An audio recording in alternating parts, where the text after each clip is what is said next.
नमस्कार बच्चों। 3 तारीख को आपका हिंदी का पेपर है, तो मैं संदीप टेंग से आपके लिए एक नमूना प्रश्न पत्रिका जो है यहाँ पर लेकर आया हूँ। उसके लिए पूरी जो प्रश्न पत्रिका है उसके ऊपर ध्यान दीजिए। जो विभाग 1 है हमारा, गद्य का अंक 20 है, उसको निम्नलिखित पठित गद्यांश पढ़कर दी गई सूचनाओं के अनुसार कृतियाँ कीजिए, ऐसा यहाँ कहा गया है। ओके, तो उसके अनुसार परिच्छेद आपको पढ़ लेना है। जो पठित गद्यांश है वो उसको पढ़ लेना है। जो पहला सवाल है, संजाल पूर्ण कीजिए गद्यांश के प्रयुक्त शहरों के नाम। तो यहाँ पर जो नाम है वो इंदौर, उसके बाद खंडवा, मडगांव, मुंबई और पणजी। कृति के अनुसार हमें गोवा की और पर्यटकों को आकर्षण करने वाले घटक कौन से हैं? गोवा की प्रकृति है पहला घटक, उसके बाद आबो हवा है, उसके बाद जीवन शैली, यहाँ की जो जीवन शैली है यह भी घटक आकर्षित करने वाला है, और वहाँ की शीतल हवा, मन तारोताज़ा करने वाली शीतल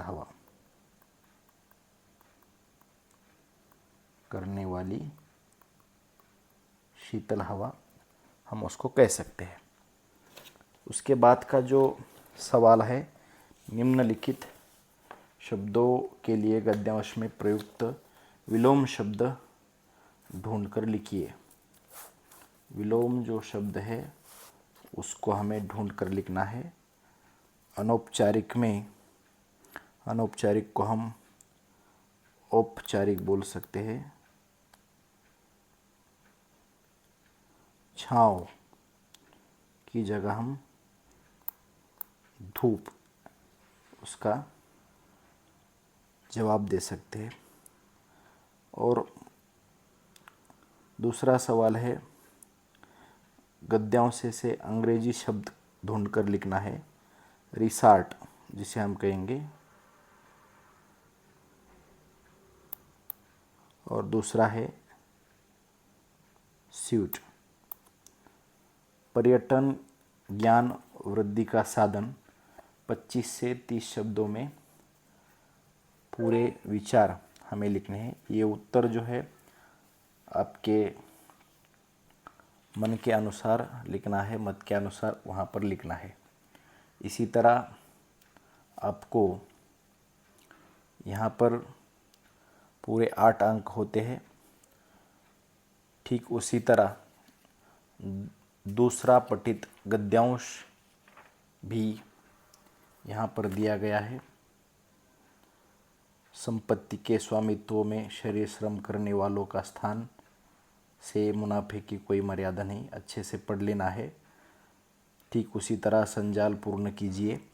पहला सवाल यहाँ पर दिया गया है, श्रमजीवियों का जीवन कैसा होता है? शारीरिक श्रम करना, शारीरिक श्रम करना। दूसरी बात हम कह सकते हैं आमदनी कम होना, आमदनी कम होना। समाज में प्रतिष्ठा नहीं होती उनको, समाज में प्रतिष्ठा नहीं होना। कष्टमय जीवन, कष्टमय जीवन। इसी तरह दूसरा जो है सवाल दिया गया, उत्तर लिखिए। जो संपत्ति का निर्माण करते हैं वह मजदूर होते हैं। धन इकट्ठा होता है इसके पास जो व्यवस्था करने वाले थे। व्यवस्था करने वाले, उसका जवाब हम लिखेंगे व्यवस्था करने वाले। बौद्धिक काम से अपना भरण पोषण करने वाले लोग जो होते हैं मंत्री, राज्य के कर्मचारी, क्लर्क। बाकी यहाँ जगह नहीं है इसलिए मैं जो बाकी के आपको बोल रहा हूँ ध्यान से सुनिए। न्यायाधीश है, वकील है, डॉक्टर है, अध्यापक है, व्यापारी है। और समाज के लिए दोनों ज़रूरी है। ऐसे लोग कौन है? वो है श्रमजीवी और बुद्धिजीवी। दोनों यह घटक समाज के लिए उपयोगी बताए गए हैं।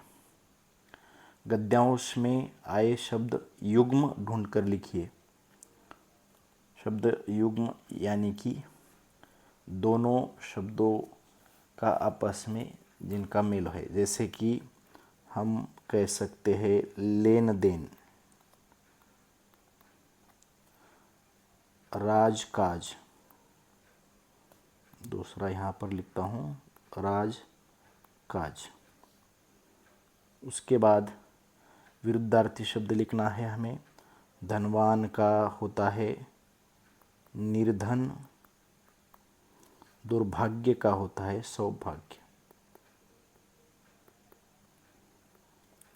शारीरिक श्रम का महत्व हमें लिखना है। उसके बाद शारीरिक श्रम का जो महत्व होता है उसके अनुसार शारीरिक श्रम करने के बाद शरीर भी अच्छा रहता है, दूसरों की सहायता हो सकती है, मदद हो सकती है।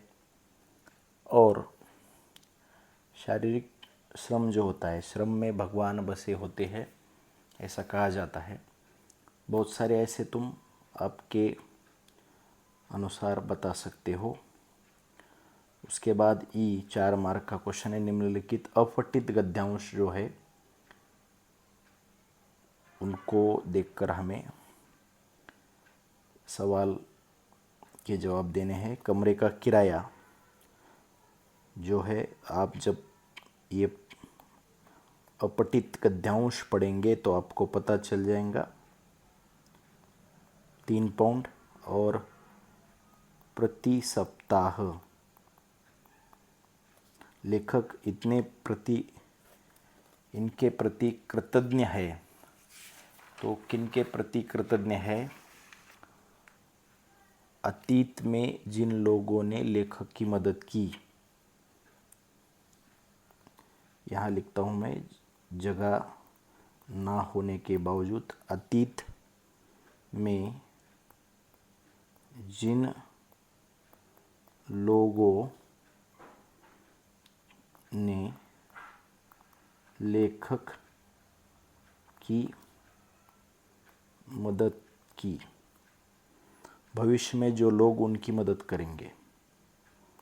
भविष्य में जो लोग उनकी मदद करेंगे। यहाँ तक हमने पूरे जो 8 और 8 16, उसके बाद अपठित गद्य 4, 20 मार्क के जो पठित और अपठित गद्यांश तक मैंने आपको पूरे सवालों के जवाब यहाँ पर दिए हैं। आशा करता हूँ आपको समझ में आ रहा हो। अब हम जाएंगे विभाग 2 की ओर। पद्य जो है 12 अंक का है। यहाँ पर निम्नलिखित पठित पद्यांश दिया है, उसके अनुसार हमें प्रवाह तालिका पूरी करनी है। कविता के अनुसार हम प्रवाह तालिका यहाँ पर पूरी करेंगे। कन्हैया की विशेषताएं, गिरी को धारण करने वाला, गिरी को धारण करने वाला। दूसरी विशेषताएं, गायों का पालक, गायों का पालक। सिर पर मोरपंख का मुकुट पहनने वाला, सिर पर मोर का मुकुट पहनने वाला। और चौथी विशेषता है, भक्तों को संसार रूपी सागर से पार उतराने वाला, भक्तों को संसार रूपी सागर से पार उतरने वाला, पार उतरने वाला। अभी जो जवाब है मैं आपको सरल बता रहा हूँ, आप कविताएं पढ़ो, आपको इसके आंसर जो जवाब है उन ये जो आपको पता चलेंगे। माफ़ कीजिए। दूसरा वाला, निम्नलिखित शब्दों को समानार्थी शब्द के समानार्थी शब्द लिखिए। मोर, मयूर हम ऐसे ही बता सकते हैं। प्रेम का जो है प्यार, उद्धार करो। अर्थ वाले शब्द पद्यों से चुनकर लिखना है, जिसको हम तारो कहेंगे। मुझे, मोही। उपयुक्त पद्यांश की अंतिम 4 पंक्तियों का सरल अर्थ यहाँ हमें लिखना है। क्या है 4 पंक्तियाँ? दूध की मथनिया बड़े प्रेम से बिलोई, माखन जब काढ़ी लियो छाछ पिए कोई। भगत देखी राजी हुई जगत देखी रोई, दासी मीरा लाल गिरधर तारो अब मोही। तो इसका हम यह अर्थ बता सकते हैं कि मैंने दूध जमाने के पात्र में जमे दही को मथानी से बड़े प्रेम से बिलोया और उसमें से कृष्ण प्रेम रूपी मक्खन को निकाल लिया। शेष छाछ रूपी निस्सार जगत को छोड़ दिया। कृष्ण भक्तों को देखकर मैं प्रसन्न होती हूँ, परंतु संस्कार का व्यवहार देख मुझे दुख होता है। ऐसे इन पंक्तियों का अर्थ है। उसके बाद पठित पद्यांश है। 1-2 शब्दों में उत्तर लिखिए।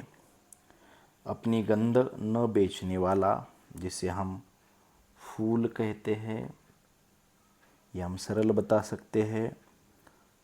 फूल को अरुणाई देने वाला, जिसे हम कोम्पल कहेंगे।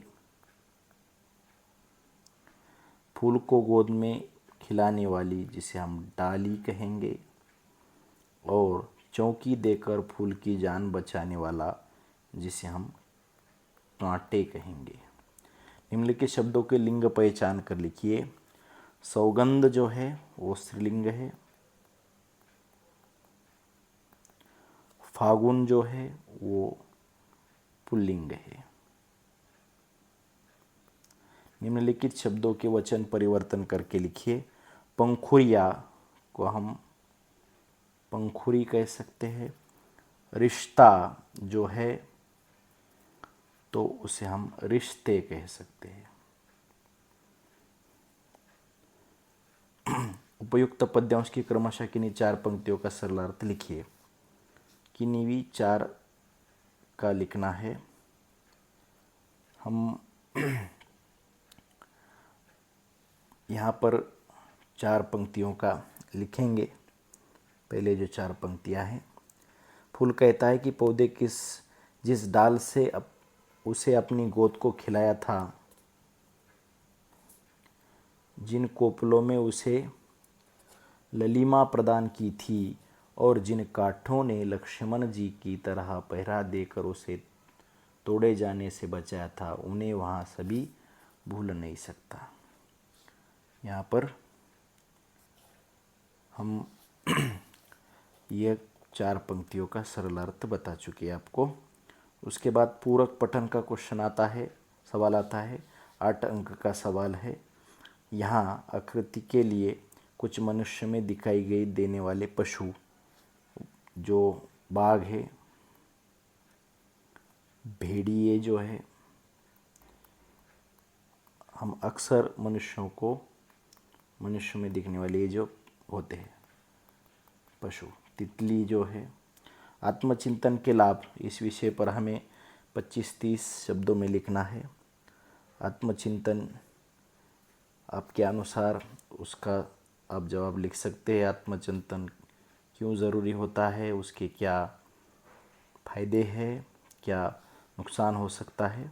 निम्नलिखित पठित पद्यांश पढ़कर गई सूचनाओं को आकृतियाँ कीजिए, अनुसार आकृति कीजिए। संजाल पूर्ण करें। खुश लड़ने वाली मर्दानी वीरांगनाएं जो होती है, झांसी की रानी लक्ष्मीबाई, यहाँ पर दिए गए नाम, झांसी की रानी लक्ष्मीबाई, रजिया सुल्ताना,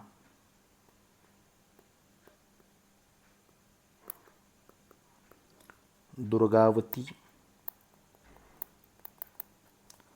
और चांद बीबी।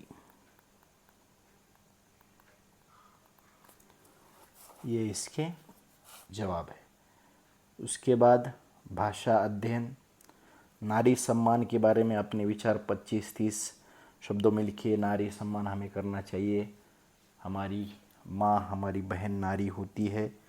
नारी का सम्मान यानी समाज का सम्मान होता है, वगैरह वगैरह हम वहाँ पर लिख सकते हैं।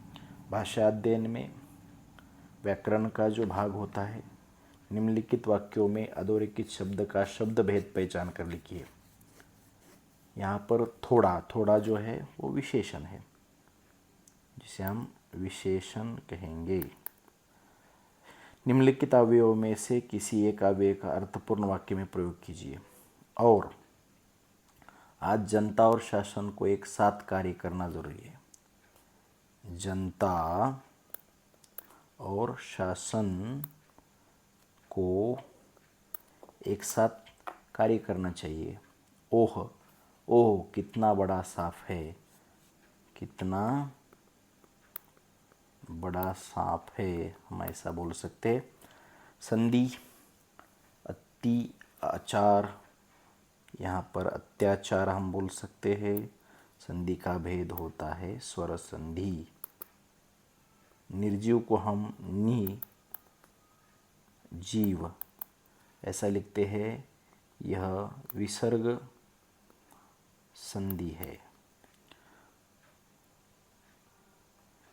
निम्नलिखित वाक्यों में से किसी एक वाक्य की सहायक क्रिया पहचान कर उसका मूल रूप लिखिए। लक्ष्मी को बेच दो, दो ये सहायक क्रियापद है। मूल क्रिया देना, मूल क्रिया जो है यहाँ पर हमको कह सकते हैं देना। उसका निर्वाह चल सके, सके सहायक क्रिया है, मूल क्रिया सकना। उसके बाद यहाँ पर निम्नलिखित में से किसी एक क्रिया का प्रथम तथा द्वितीय प्रेरणात्मक रूप, देना, दिलाना, दिलवाना, दिलाना, दिलवाना, जलना, जलाना, जलवाना, देखते रह जाना। यहाँ पर निम्नलिखित मुहावरों किसी एक मुहावरे का अर्थ लिखकर वाक्य में प्रयोग कीजिए। आश्चर्यचकित होना, देखते रह जाने ने की आश्चर्य चकित होना। वाक्य में प्रयोग हम कर सकते हैं। प्लेटफॉर्म पर पहुंचते पहुंचते यात्री की गाड़ी छूट गई और वह देखता रह गया। पीड़ित होना, शिकार होना यानी पीड़ित होना, पीड़ित होना। पुराने ज़माने में न जाने कितने गरीब ज़मींदारों के अत्याचारों के गरीब लोग जमींदारों के अत्याचारों के शिकार हो जाते थे, ऐसे ही हम कह सकते हैं। यहाँ पर अथवा में हमें अधोरेखित वाक्यांश के लिए कोष्टक में दिए मुहावरे में से उचित मुहावरे का चयन करने के वाक्य फिर से लिखिए। अपनी शेखी बखारना, इसे हम कह सकते हैं प्रशंसा करना, और आशा को प्रशंसा करना पसंद है, ऐसा लिख सकते हैं। उसके बाद 7वें जो क्वेश्चन में हमें क्या दिया गया है, यहाँ पर निम्नलिखित वाक्यों में से किसी एक वाक्य को प्रयुक्त कारक चिन्ह पहचान कर उसका भेद लिखिए। उमा ने, यहाँ पर हम कर्ता कारक लिख सकते हैं उसको, कर्ता कारक में अधिकरण कारक हम उसको कह सकते हैं। निम्नलिखित वाक्यों में से यथास्थान उचित विराम चिन्हों का प्रयोग करके वाक्य फिर से लिखिए। काकी ने पूछा क्या तुम्हारी अम्मा ने दी है। काकी ने पूछा क्या तुम्हारी अम्मा ने दी है। यहाँ तुम उसको द्विहेरी अवतरण चिन्ह लगा सकते हो। उसके बाद निम्नलिखित वाक्यों में से किन्हीं 3 वाक्यों का कोष्टक में दी गई सूचना के अनुसार काल परिवर्तन कीजिए। वे बाजार से नई पुस्तक खरीदते हैं, अपूर्ण वर्तमान काल। खरीद रहे हैं, यहाँ हम कहेंगे खरीद रहे हैं। वह मुझे प्रभावित कर रहा है, उसने मुझे प्रभावित किया था। ये हमारे सुहाग वाले गहने होंगे।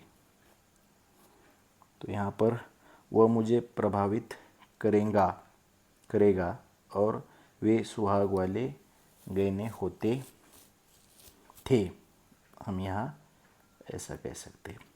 निम्नलिखित वाक्य का रचना के आधार पर भेद पहचान कर लिखो। यदि तुम इंसान बनना चाहते हो तो जल्दी बताओ। यह जो है मिश्र वाक्य है।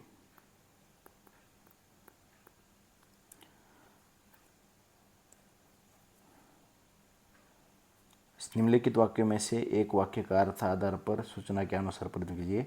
सैकड़ों मनुष्य ने भोजन किया। क्या सैकड़ों मनुष्य ने भोजन किया, खाली क्या लगाना है आपको यहाँ पर। गाय ने दूध देना बंद कर दिया, विस्मयतक। अरे गाय ने दूध देना बंद कर दिया। इसी तरह निम्नलिखित वाक्यों में से किन्हीं 2 वाक्यों के शुद्ध करके फिर से लिखिए। लक्ष्मी ने आज भी दूध नहीं दिया, ऐसा होगा। सिर चरण के को कोई लड़का बाल नहीं देता, कोई लड़के बाला नहीं देते, ऐसा। रंगीन फूल की माला बहुत सुंदर लग रही थी। यहाँ पर रंगीन फूलों की माला हम ऐसा कह सकते हैं। इसी तरह विभाग 4 तक हमने यहाँ पर पूरा कर लिया है। उसके बाद उपायोजित लेखन का भाग है 26 अंकों का, वो हम देखेंगे। ओके, चलो अब हम विभाग 5 की ओर जाएंगे। रचना विभाग, उपायोजित लेखन, 26 अंक वाला। उसमें प्रश्न क्रमांक 5वां अ जो होता है पत्र लेखन होता है। उसमें पत्र लेखन में दिनांक, संबोधन,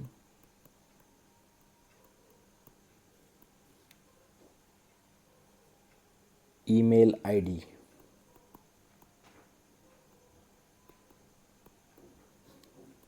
इसको 1 अंक दिया जाता है। विषय जो होता है संदर्भ और अभिवादन, इसको 1 अंक दिया जाता है। विषय विवेचन को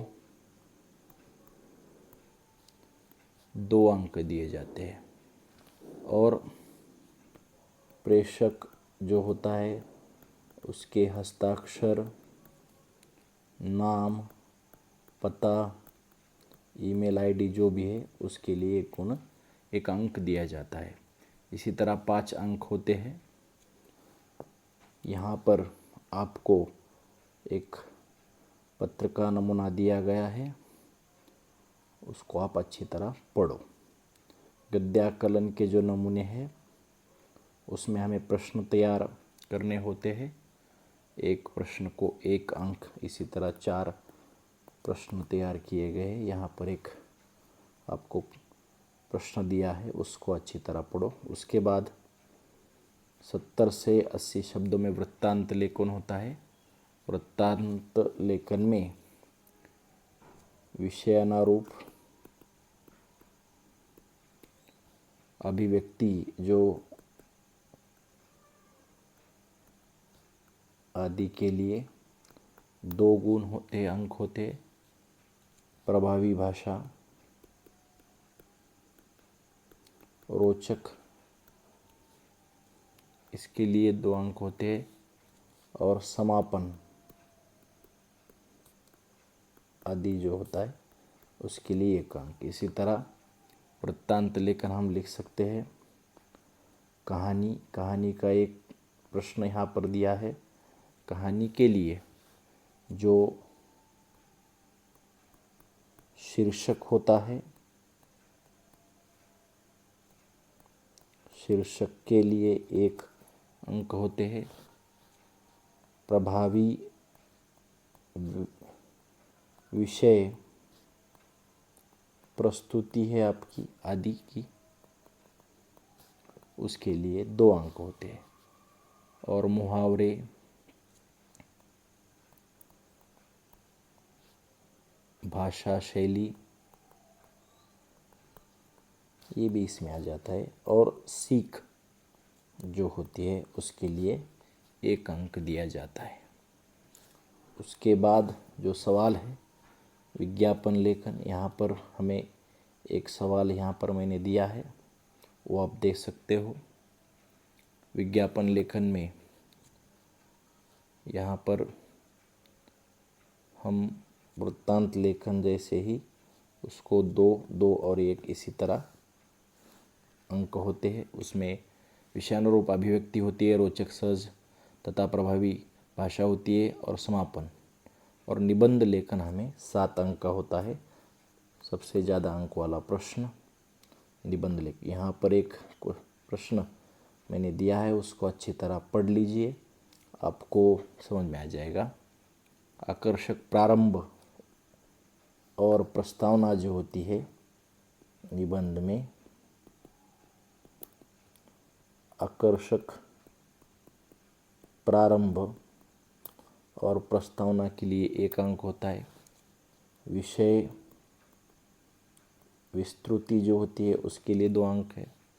मुहावरे, भाषा शैली, उसके लिए 2 अंक है। निष्कर्ष, समापन, उनके लिए 2 अंक होते। इसी तरह पूरे 7 अंक होते हैं। इसी तरह आप आने वाला जो पेपर है 3 तारीख का, अच्छी तरह सवाल पढ़िए, उसका जवाब अच्छी तरह लिखिए। आपको जो 3 तारीख का पेपर है वो अच्छा जाए, इसके लिए ढेर सारी शुभकामनाएं। मैं आशा करता हूँ कि आपको ये नमूना प्रश्न अच्छा लगा होगा। अच्छा लगता है तो ज़रूरतमंद बच्चों को भेज दीजिए। मैं आपका आभारी हूँ।